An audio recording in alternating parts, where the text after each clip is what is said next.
Women in Sudan have been protesting, often in greater numbers than their male counterparts, since April. But many now feel their concerns are being ignored after helping to overthrow former President Omar al-Bashir. In most of the protests, there were more women than men.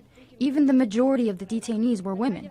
But now, there is an absence of real representation for women. For me, as a feminist, I'm not seeing feminists who can represent me in the government. There are women, but they don't represent women's issues. Many women are represented in the Sudanese Professionals Association, or SPA, one of the main labor unions behind the opposition forces. But even they are not confident that they will adequately be represented in the transition government.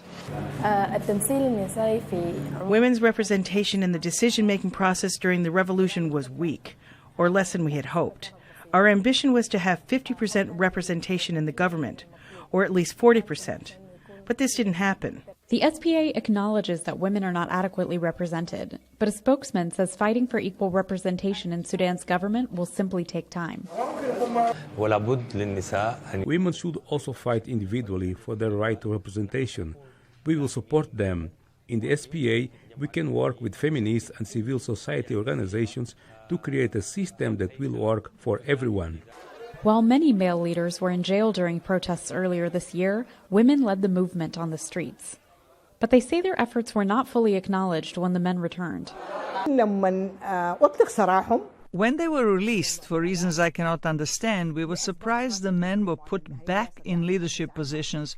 I think it is because of the dominance of the patriarchal system that gave the men this feeling of privilege. Coco and others say that the repression of women since the implementation of Sharia law in the 1980s has fueled their motivation to protest and demand more representation.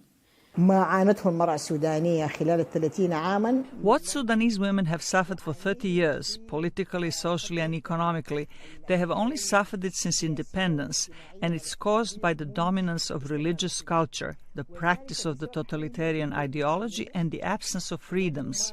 Though a political agreement has been informally signed in Sudan, many women say they will not stop until their voices are heard. Esha, Sarai, VOA News, Khartoum.